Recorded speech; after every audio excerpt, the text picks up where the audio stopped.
My name is Professor Stephen Katz. I'm the Slater Professor of Holocaust Studies at Boston University, and I'm happy to say that I'm connected as an advisor with the important new Two Museums project. In today's talk, I'd like to try to explore, in an introductory way, but one that still has substantial content, the comparison of New World slavery and the Holocaust. The idea here is related to the project, which will bring Black students and Jewish students to Washington, D.C., and there expose them to the two great museums, one on the Holocaust and one on New World slavery. And through this exposure, hopefully create better understanding, not only intellectually, but psychologically, emotionally, ethically, between the two communities of young people. Before I go further, of course, when one makes comparisons, one has to know what one is comparing. In this case, Black slavery and the Holocaust lend themselves to immediate comparison because both recommend themselves as occasions of mass death, of enormous physical abuse, of fundamental dehumanization in every aspect of life, of sexual exploitation and rape. So there are many things that on the surface immediately make comparisons sensible and reasonable. In addition, before going further to explore the comparison, I want to make a couple of methodological points by way of introduction. The first is that in comparative studies, we should never compare suffering. There's no way to quantify the suffering of a Jewish mother at Auschwitz, a Black mother in the Middle Passage, nor to include here all the other terrible historical events one could bring in as occasions of mass death. The tragedy of Rwanda, the murder of Armenian women and children during World War I by the Young Turks, the killing of millions in China in different affairs, Stalin's attack on the peasantry. In all these cases, you have suffering, and there's no valid, reasonable way to compare one to the other. All of them are equally horrific. Secondly, I want to explicitly say one should not try to make a hierarchy of evils. X is more evil than Y. Black slavery is more evil than the Holocaust. The Holocaust is more evil than the Black slave experience, because there's no way to construct such a hierarchy that has validity. So I want to urge people to be very cautious about the comparative judgments they make. Also, it's not a question of numbers. The greatest tragedy in human history probably relates to the Native Americans. On some counts, there were over 100 million Native Americans in the New World when the Spanish got here, but the diseases that they brought with them unintentionally killed off almost all of the Native American people. It's not a matter of numbers. There were 12.5 million African men, women, and children brought in the Middle Passage across the Atlantic, and there were 6 million Jews killed in the Holocaust. Moreover, the numbers can't only be a judgment about absolute numbers, but one has to ask what percentage of groups were murdered. So of Jews, you have to ask what percentage. Of Black slaves, you have to ask questions about percentage. Here. In the case of Native Americans, about percentage. So the numbers issue is important, but it's not decisive to the comparative study of the Holocaust and the Black slave experience. Secondly, we need to know what we're comparing. And this will be the focus of most of my comments for the next few minutes. The important thing to understand first is that Black slavery is an economic phenomenon. The reason that we have Black slavery in the New World is what I just referred to, the death of Native Americans. The Native Americans who would have done the forced labor would have been pushed to do the kinds of deeds, the kind of work that were needed to make the land prosperous would have been done by Native Americans had they survived. But they didn't survive. And as a result, in order for the New World to be prosperous, to turn a profit for the colonial empires that sent their people to the New World, they needed to fill a labor void. And they turned, because of historic experience, to Africa to provide the workers they needed. In the Middle Ages, black slavery had already been exploited to a considerable degree in the millions in Africa to supply labor to North Africa and to Muslim countries. And also there was small numbers of black Africans used elsewhere in Europe. Now the question of labor in the New World would be filled in the same way with black Africans. Everything about slavery is an economic question. The creation of slavery, because you need labor. The nature of the Middle Passage, the amount of food you give slaves, the amount of water you make available, the kinds of boats that you build, all economic considerations. The settling into the New World, all economic considerations. What sort of labor? What sort of diets? What sort of family life? All of this has to do with economic judgments. Also, the nature of how you treat slaves is an economic question, because one has to ask, what can you do to exploit labor but not eliminate it? It doesn't make sense to go through the enormous process of bringing millions to the New World only to work them in a way that immediately leads to the large diminution of their population through overwork, exploitation, violation. So everything about New World slavery, to which we'll return, is an economic question. For the Holocaust, economics will play a role. It has economic consequences. The Nazis are very happy to exploit Jewish property, to steal everything that they could steal, to impoverish the Jews. But in the first instance, the Holocaust is not about economics.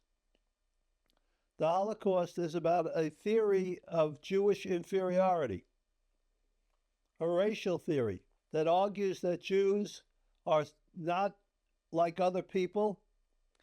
In the universe of men and women, there are different peoples, and the different peoples are defined by racial characteristics. The Aryans, the Germans and their Northern European neighbors, are superior in every way, and Jews are inferior in every way because of their blood, because they can't help but being evil, because they can't help but being parasitic, because they can't help but being critics, not creators, exploiters, not producers. So race here means something very broad. The Jews are racially inferior, not only in terms of what they look like, and you all probably watching this video have seen pictures of the Jew portrayed in very ugly ways, Nazi school books, in Nazi movies, in Nazi propaganda.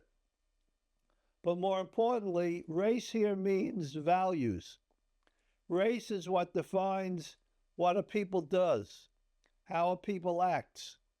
It not only defines your color, your height, blue eyes, brown eyes, blonde hair, black hair, but it decides how people vote and act politically, how people create and don't create artistically, how people behave morally or immorally. Moreover, because race is so fundamental, race is the defining feature that defines history. The rise and fall of nations is a racial issue. If you read Hitler's Mein Kampf, you see how he refers to various historical events as the product of racial characteristics of Jews. So the phenomenon of race here is a principle of a metaphysical kind, not an economic sort. Secondly, the fact is that when we talk about the Holocaust and black slavery, we have to talk about other things in a very simply direct and important way. The Holocaust and slavery is based on exploitation in interesting kinds of ways. Even race in slavery is called in to justify the economic exploitation. The economic exploitation doesn't come because of racial ideas. It comes for needs of its own. Masters are seeking to profit. They're not interested in making racial distinctions. And here we need to enter into the conversation a little more directly. Here I want to point out to start that masters are dependent on their slaves. It's a point of view we don't usually consider. Masters are dependent on their slaves. That is to say, masters cannot completely negate the slave because it would undermine the entire project of slavery. By negate the slave here, I obviously mean do things that would cost slaves their lives. To do that would make no sense. It would be counterproductive. It would be absurd to bring all of these people, build all of these ships, take them to the New World, create plantations on which they're to be exploited, and then have them murdered. Therefore, black slavery inherently, fundamentally, wants to keep the people it exploits alive. It doesn't want to treat them well, but it wants to treat them for survival. And therefore, one has to pay close attention to that fact. Alternatively, in the Holocaust, the project is altogether different. The Nazis do not look to exploit Jewish labor, though they will use it in certain ways. That's not their primary objective. Their primary objective is to eliminate Jews from history, to make history what they called Judenrein, Jew-free. There is no exception, ultimately, from the death sentence that every Jew must die. Whereas black slavery is interested in survival, the Holocaust is interested only in mass death, only in extermination, annihilation, what the Nazis called the final solution. And it means not only the final solution in attacking Jews, but as the Germans say, the final solution of the Jewish problem means the elimination of all Jews from history. Any man, any woman, any child, even those who are half Jewish, carry a blood taint that cannot be overcome except through extermination. Therefore, the Holocaust creates different sorts of institutions. Instead of there being plantations, there are concentration camps, and even more, there are death camps. Instead of exploitation, you have Einsatzgruppen, special squads created during the planning for the invasion of Russia in 1941. And these squads had no purpose but to go along with the German army, the Wehrmacht, meet the Jews of Western Russia, and murder them where they stood, up and down, from Lithuania and Latvia in the north, all the way down to Odessa in the south, through Belarusia, through the Ukraine. The Einsatzgruppen had only one purpose: to murder the population of Jews that they accounted. And this because the Jews are the enemy of everything that is healthy and good. The Jews are the enemy of anything that is productive and important. Hitler indeed liked to talk about the Jews in medical terms, calling them vermin, disease, cancer. Well, if you had cancer, you'd call an oncologist to remove it. If you had vermin in your house, you'd call the exterminator to eliminate it. And this was the kind of mentality that Hitler and the Third Reich brought to the Jewish question. Now, here you see this if we look at the consequences of two different ideas. If we take the economic explanation I just gave for slavery, and we look at slavery as an institution, we find out interesting things. First of all, we find out, for example, to begin, that in Africa, the reason you have slaves being sent to the New World is because African chiefs, African groups were willing to wage war to capture prisoners who, instead of being murdered, were sold to white men, bartered for European goods, weapons. Then you have the economic consequence of bringing these people to the New World. How are we going to do that? Going to do that with ships. But here you see the importance of economics. In the 17th century, the first century of New World slavery of significance, you're going to bring slaves in very bad conditions on ships. You're not going to feed them adequately. You're not going to give them water that is sufficient. You're not going to exercise them. And you're not going to be able to control the disease that comes from the way they're being forced to live under deck, amid excrement, amid filth, amid all kinds of terrible circumstances. And so in the 17th century, you see an interesting fact. The loss of black slaves in the passage approximately reached 20 to 21% throughout the trade.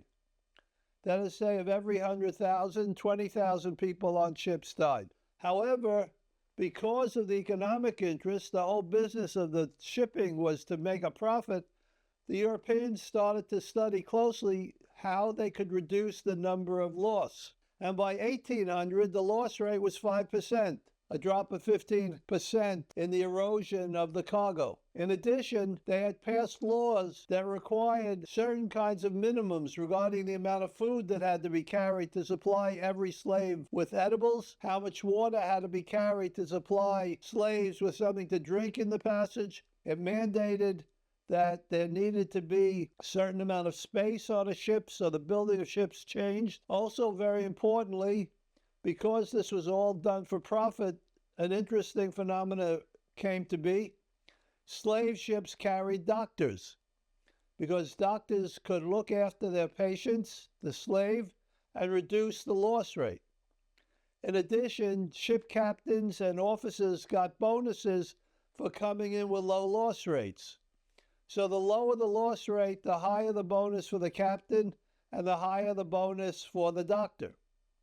Now, if you compare that, for example, to the passage east, as the Nazis called it, taking Jews and sending them to 6 death camps, all of which were in Poland, you find something very different. There's no concern with keeping the shipment alive. Jews were forced into these cattle cars, originally created to move livestock. They were not given any food. They were not given any water. They were not given any opportunity to relieve themselves except in a bucket that the whole train had to share, and it filled up in a few minutes, and then there's excrement everywhere. In addition, there was no concern about what rate of survival came to be with regard to the passengers. After all, the project was to murder them when they got off the train in Auschwitz. It didn't therefore matter if they died on the way to Auschwitz, on the way to Treblinka. And therefore, in many cases, especially in the winter where there was no heat on these trains, when the trains arrived at their deadly destinations, the camps, entire groups were dead already from freezing, sickness, malnutrition. Sometimes these journeys took 2 weeks, 3 weeks, all the way from Rhodes in Greece to Treblinka or Auschwitz in Poland. So you see, economic factors in one case kept people alive, improved the living rate, the rate of the living. In the other, economics were no consequence, race was everything, and therefore there was no survival of an interest in keeping the transports of Jews alive. Jews were just treated without any concern for survival. Once they arrived at their destination, there was also a very different kind of phenomenon. In the New World, as I've said, there was population maintenance as a concern. They want to create a situation where they can, A, exploit black slaves, and secondly, they want to increase the number of black slaves. I want to repeat that. They want to increase the number of black slaves. Every black slave was a profit center. Every black slave was an investment. To mistreat unnecessarily, to abuse without any sense, to violate and dehumanize beyond forcing labor made no real economic profit, and therefore it was to be eschewed, it was to be avoided. If the slaves died, the master was at a loss. Therefore, we see some interesting things that happen in slavery. First of all, black slaves are encouraged to reproduce. The most important thing a slave woman can do is not pick cotton, but have children. And you find, for example, that it was common that masters told their slave women if they had a certain number of children, they would be given certain privileges, different sorts of clothing, less long hours in the fields, better kinds of places to live, everything to encourage reproduction. In addition, you even have masters forcing slave women to have sex with slave men who were particularly chosen because they're physically fit, vigorous, large, physically impressive specimens to have sex with so that they can reproduce and reproduce. Also, there was enormous miscegenation, mixed race, where white men took advantage of black slave women, but that too was not objected to because the production would be slave children, mixed race slave children. Sorry. So that the issue of race in this case is connected with profit, and profit is connected with breeding and reproduction. And you see that in numbers, simple. There were 400 to 500,000 black Africans imported to the United States, and there were, when Lincoln passed the Proclamation of Emancipation in the 1860s, the end of the Civil War, there were millions and millions of black Africans in the New World, in America, about 5 million, a tenfold increase in the number of slave population and freed slaves in the United States. In the Holocaust, there was no profit incentive to keep Jews alive. There were cases where Jews were used for labor, but even then, it was a very small percentage. 90% of the Jews who arrived at the death camps were dead within 24 hours. The small percentage that was kept alive was not kept alive with the long-term interest that it would be profitable, but just as another way of death to exploit the Jew. It was called Vernichtung durch Arbeit, that they would die through labor. And therefore, all the conditions that went on in the death camps have a totally different coloration. The object is in no way to provide for survival. The object is not to give the Jew a value that encourages the master to keep them alive. Also, you see the same consideration, the same inversion with regard to racial issues, sexual issues. In black slavery, as I said, there was a desire to breed, and therefore even the rape of black women was acceptable because you had children. So white men did a lot of terrible, terrible things, but it was all right. In slavery, you wanted to have an end product which had monetary value. In the Holocaust, by comparison, the Nazi principle of race included the idea of Rassenschande, racial shame. The idea being that having sex with Jews was shameful. Given that everything is blood, having sex with Jews will produce babies that have Jewish blood, which is shameful. Because if Jewish babies are born, then the race war between Jews and others will go on. And therefore, Nazism made Rassenschande the fundamental crime.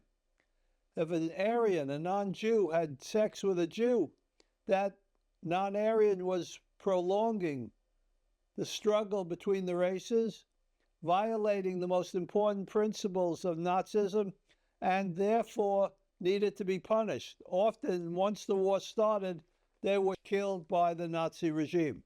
Also, the fact is that there are other issues that are consequences of the concern with profit. For example, family formation.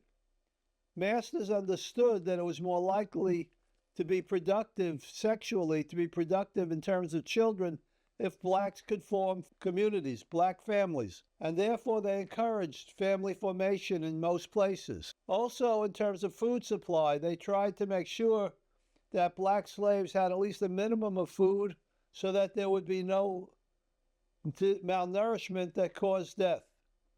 In some cases, they supplied medical care because they wanted to keep people alive.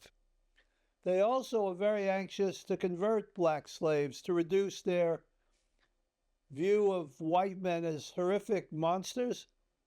They wanted to provide some outlet for black rage, and black slaves, therefore, were very much encouraged through a very active program of proselytization, of conversion. Also, you have a very interesting thing. If you look at the literature, you find that black slaves were not murdered because they had grown old and couldn't work. Also, you have a whole phenomenon I don't have time to talk about called slave law.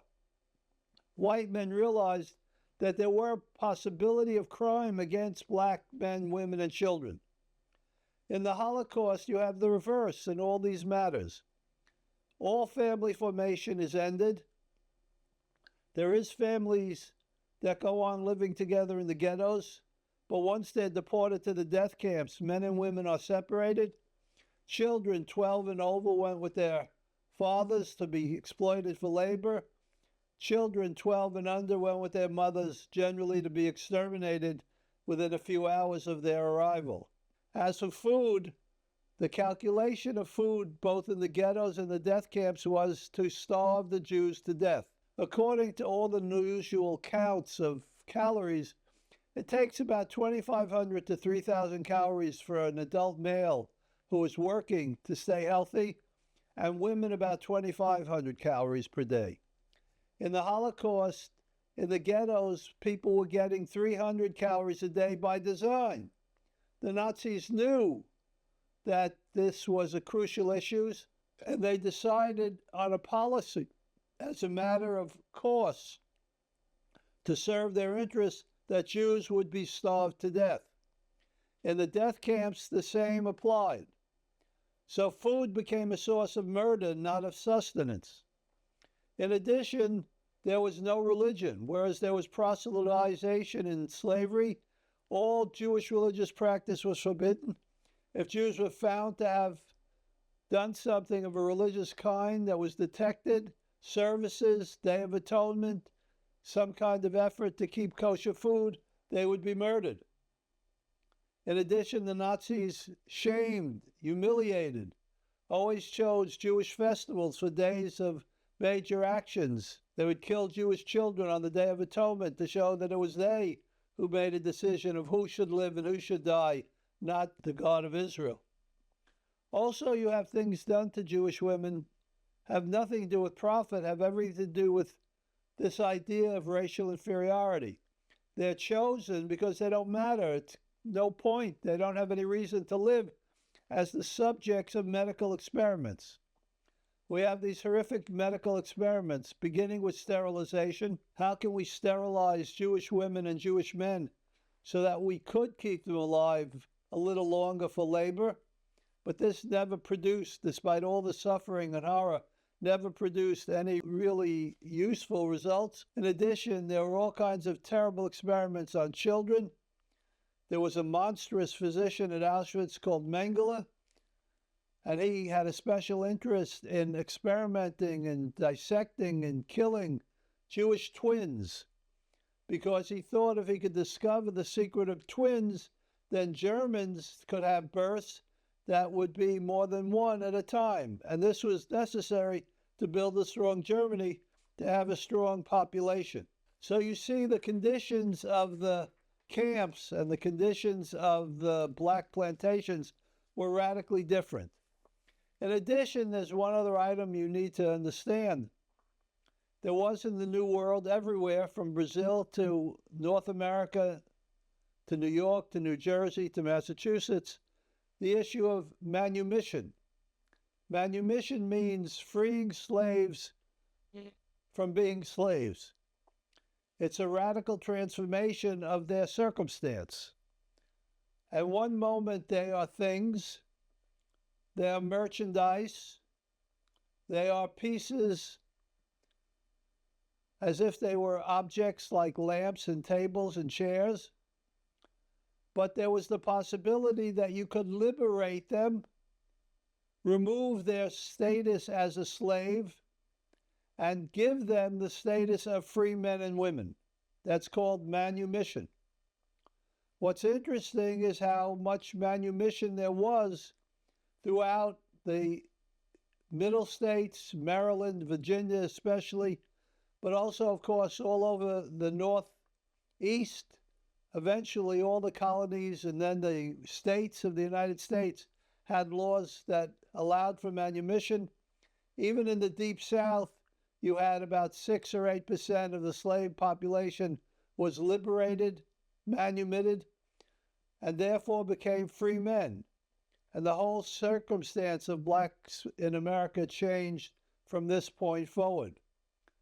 Took time, and of course it took Lincoln's Emancipation Proclamation, and it took the Civil War, but the idea that black slaves could be remade into human beings with the same value, same ethical demands as part of the family of moral obligation took hold, eventually brought New World slavery to an end. In comparison, there was no manumission in the Holocaust.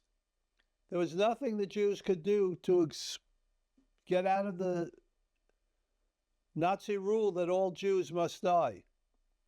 The Nazi demand that there be no future for the Jewish people had no exceptions. Women had to die. Children had to die. And of course, adult males had to die. This leads me to remark on the children and women for a moment. I mentioned breeding. Here, if you look at the treatment of Jewish women and children, you find that there's just the absolute reverse. Every Jewish woman who was found to be pregnant had to abort, or was immediately sent to the death camps, into the gas. Children, likewise, into the gas. If you look at the concentration camp numbers, at the death camp numbers, Auschwitz, Treblinka, Sobibor, Chelmno, you'll see that about a quarter or 30% of the group of people who came were children. And when you consider that these camps killed millions, and you then look to see how many of the people who survived the camp and what the numbers were of the children in that group of survivors, you find almost none. Hundreds of thousands of people were killed, and the number of Jewish children survived in some cases was 0, and in some cases can be counted on 2 hands. Because there's no manumission. There's no possibility of valuing Jewish children. There's no reason to think that they have any consequence because they are subhuman. Now here I've described in the last half hour a lot of terrible, terrible things that are different from one environment to the other. This is not, I repeat, to make invidious distinctions, to rank one worse than the other. It's to describe 2 very different systems of exploitation and dehumanization. What we need to learn from both of these phenomena is that you must always morally value the victim. You must always intervene to help the victim. Helping the victimizer, being indifferent, is just moral cowardice or worse. And therefore, you must remember a comment of Elie Wiesel's that being a bystander, being someone who doesn't intervene, is to always and only help the victimizer. Being a bystander, being an indifferent viewer of other people's tragedy, is never to help the victim. So we hope through this program of 2 museums that young people will come to understand this, and they'll be part of a larger force, joining others to create an army of people who are well-intended to overcome prejudice and hate and build a better future. Thank you.